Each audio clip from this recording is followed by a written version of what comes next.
Hey guys, and welcome back to my channel. So I know I said in the last video I was going to get back to normal content, which I am, I promise, but I figured I would get a couple of videos out so you guys had some new content while I'm making some changes. So today we're going to be covering the Truth Rundown Part 2, titled Death in Slow Motion. And with that said, let's get into it.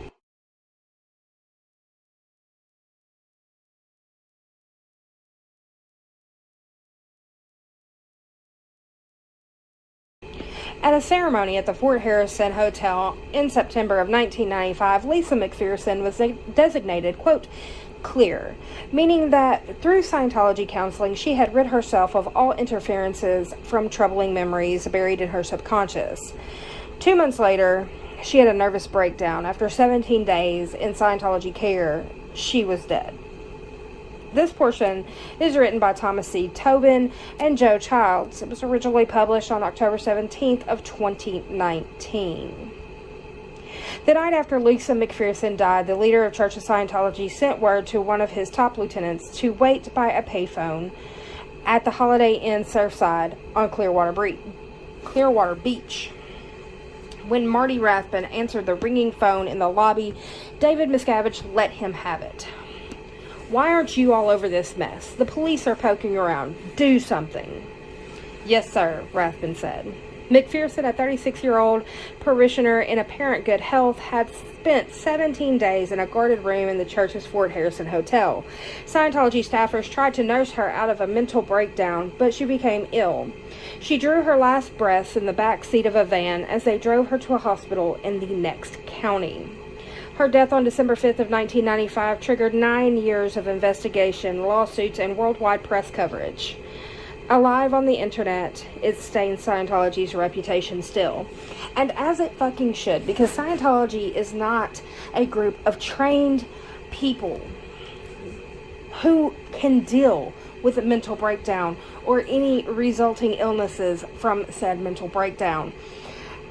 And for the fact that these motherfuckers thought it was their right to lock this woman into a hotel room is just mind-boggling. But let's get back to it.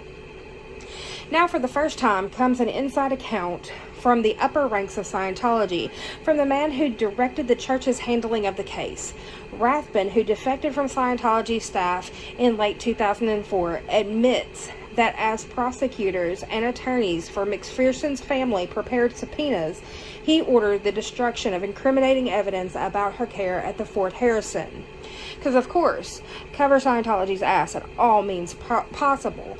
Do not let anybody have some clarity into the situation so that they can have some peace with said situation.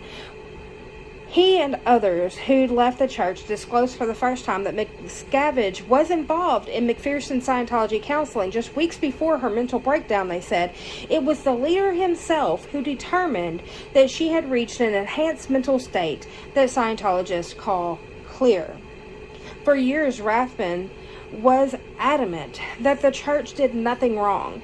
Now he says that McPherson's care was a debacle from the start. It was, quote, a perfect storm of incompetence and irresponsibility within the church, he said. You couldn't justify it. He disclosed that the church was prepared to pay almost any price to make the case go away.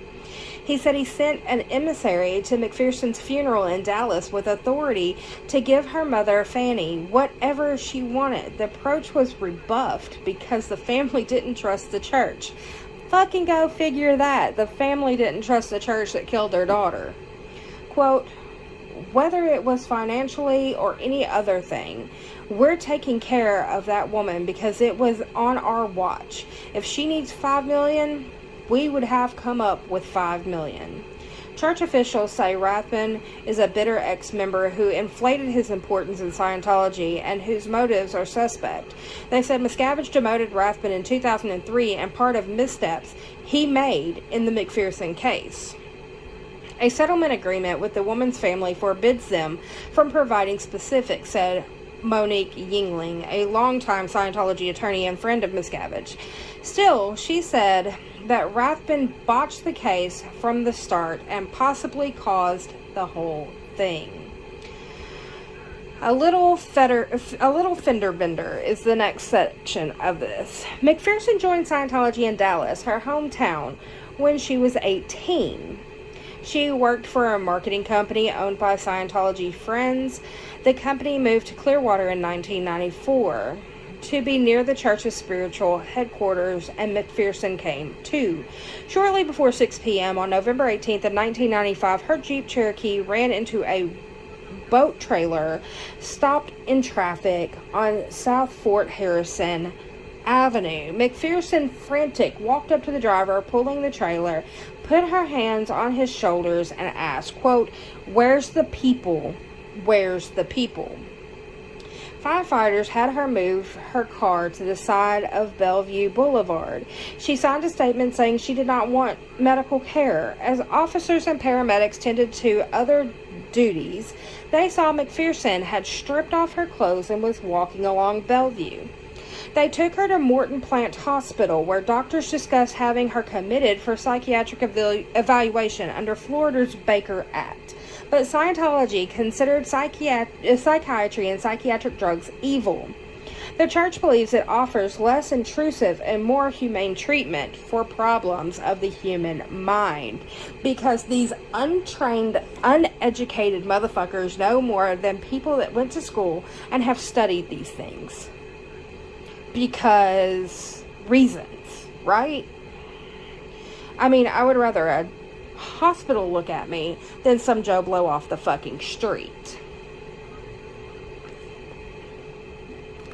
Adamant that McPherson not be exposed to psychiatry, about 10 church members showed up at the hospital and said they would take care of her. She said she wanted to leave with her friends and signed out against doctors' advice. Church staffers checked her into the Fort Harrison and assigned her to room 174 of the cabanas of group of less formal rooms facing the street behind the hotel. 4 members of the church's medical office were assigned to watch McPherson. Staffers from various departments were pulled in to help. Because, yeah, these people that were pulled in to help included a payroll officer, a file clerk, a secretary, a personal director, security guards, and 2 librarians, because these motherfuckers know more than the psychiatrist at the fucking hospital. Supervising was Janice Johnson, a doctor unlicensed in Florida, who was a church medical officer, because yes, let's have the person that cannot get licensed or is not licensed or whatever her fucking reason for not having a license in Florida is. Let's put her as a medical officer and let's put her in charge of this situation. For more than 2 weeks, they tried to calm, feed, and medicate McPherson. They gave her chloral hydrate, a mild sedative. A staff dentist, unlicensed in Florida, mixed aspirin, Benadryl, and orange juice into a syringe and squirted it down her throat. Because let's have all these unlicensed motherfuckers in charge of somebody's medical care instead of leaving her in a hospital. The staffers kept logs of what they did, trying to calm McPherson. A staffer tried to force 3 valerian root capsules down her throat, but McPherson spit them out. Quote, "My idea of closing her nose so she has to swallow so she can breathe through her mouth is only marginally successful," the staffer wrote. Because forcing people to take medication that they do not want to take is the best course of fucking action, apparently. McPherson slapped and screamed at her caretakers. She babbled, she vomited her food, she destroyed the ceiling lamp and broke glass in the bathroom. She jumped off the bed, fell on the floor, ran around the room. She pondered a light bulb, saying, quote, "You have to follow the light, as light is life." Quote, "She was like an ice cube," one caretaker wrote. "She refused to eat and spit out everything she took. Her breath was foul and she had a fever to my touch. But yet, let's keep her out of the hospital, because, even if this wasn't a mental breakdown and maybe something was physically going on with her brain, this unlicensed doctor, this unlicensed dentist, the payroll officer, a file clerk, a secretary, a personal director, some security guards, and 2 librarians, no more than the fucking doctors at the fucking hospital. By the evening of December 5th, McPherson had lost about 12 pounds. Johnson, the church doctor, telephoned David Minkoff, a Scientologist and a doctor at Columbia Newport Ritchie Hospital. Minkoff said to take McPherson to Morton Plant Hospital down the street.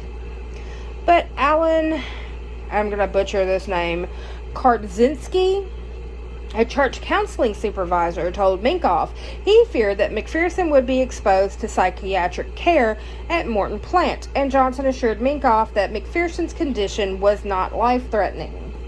What they didn't tell Minkoff: McPherson was limp and unable to walk. Her breathing was labored, her eyes fixed and unblinking.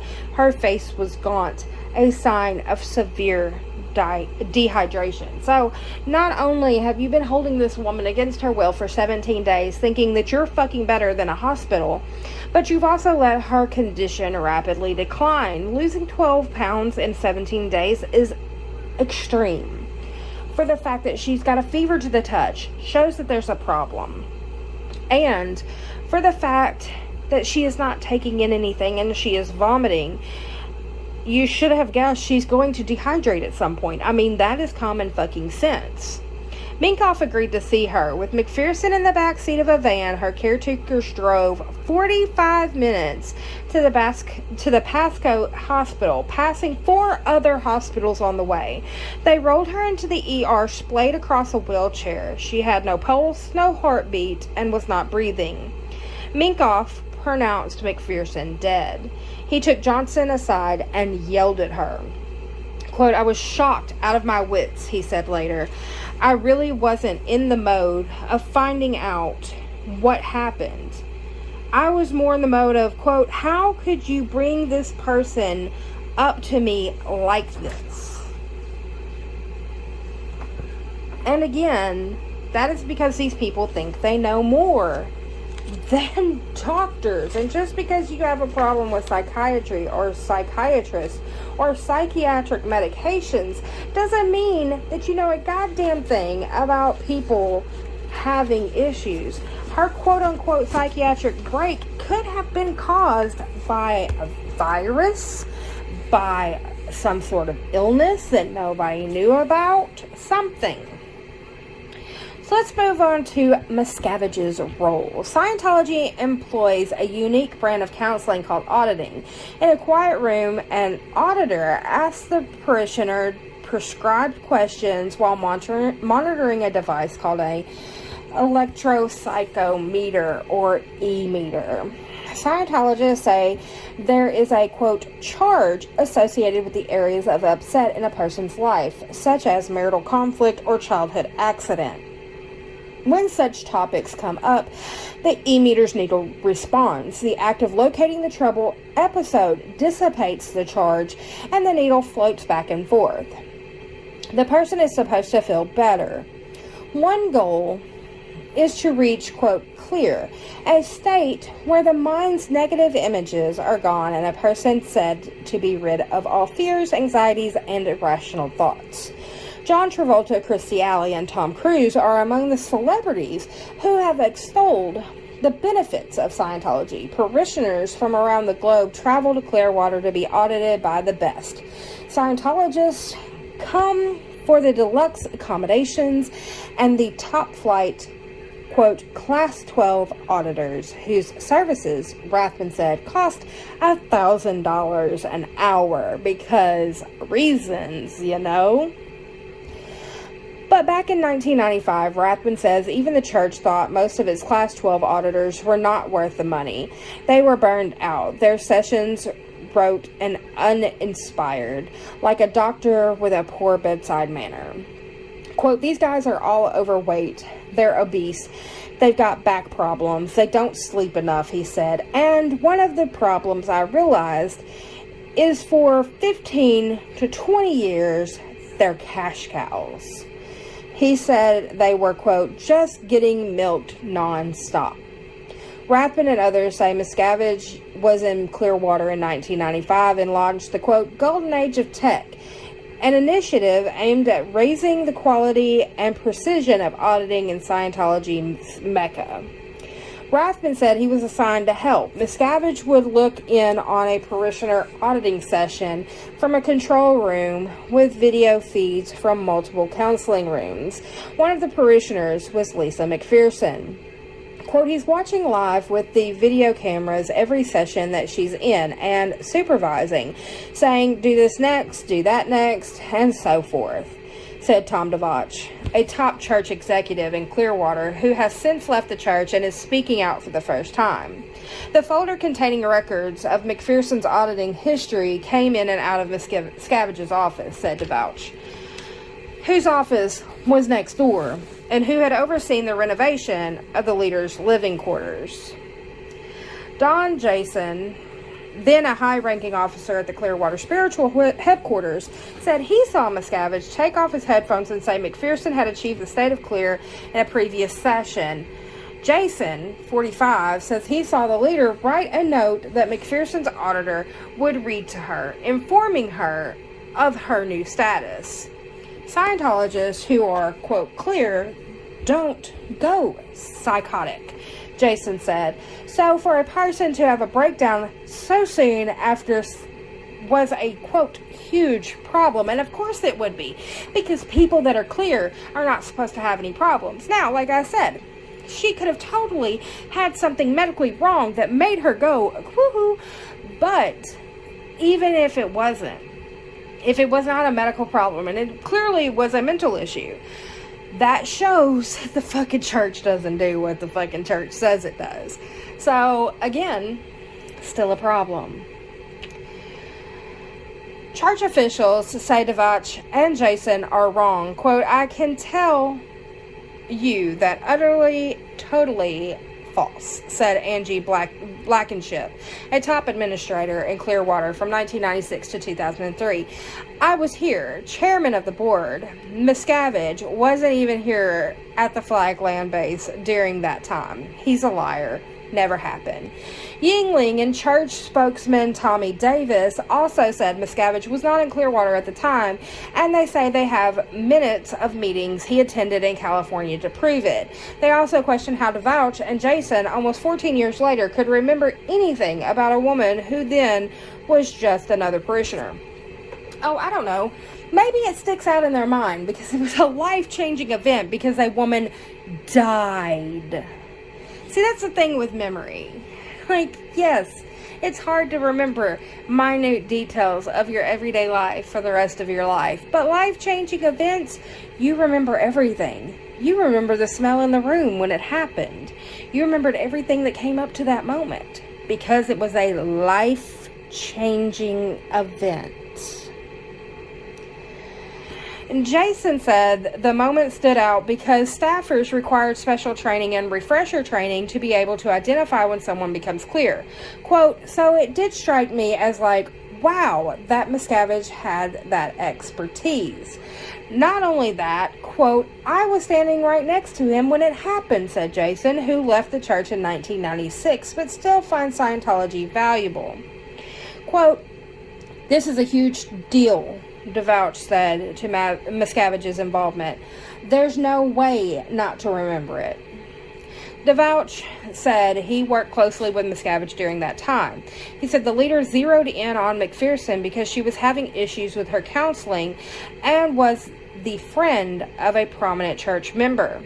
He said he saw Miscavige view McPherson's auditing sessions through a video feed and write notations in her counseling folder. Quote, I watched him personally, DeVoch said. A whole bunch of people watched him personally. The church's representatives said there are no notations by Miscavige in McPherson's file.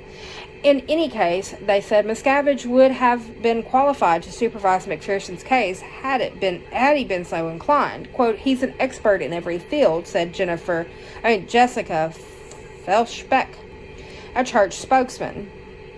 Rathbun recalled walking through a hallway to the auditing rooms at the Fort Harrison and said a woman bursting through the room.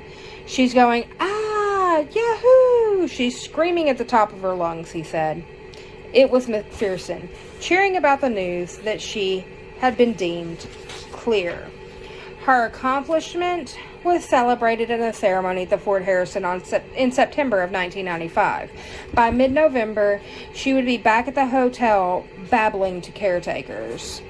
So obviously, the representation for the church is going to try to cover Miscavige because it's a huge deal if he was there, and it's a huge deal if he had any part in any of her training or anything like that. If he deemed her to be clear, and she obviously turns around and has a fucking mental breakdown, then there's something wrong either with the clearing process or with his evaluation of the clearing process. But with that said, I'm going to stop here. We're going to start with introspection rundown and finish out the rest of the Lisa McPherson case in the next video. Like before, I will have the information for the Truth Rundown articles in the description box below, along with all of my social media, Facebook, Instagram, Twitter, email. Any way you want to reach out to me, you can find that in the description box. Also in the description box, if you can and would love to do so, please think about supporting the channel, and you can do so through Patreon, PayPal, Minds, Cash App, or Venmo, and those are also listed down there for you guys. With that said, that's going to end today's video, and I will see you on the next one. Bye for now.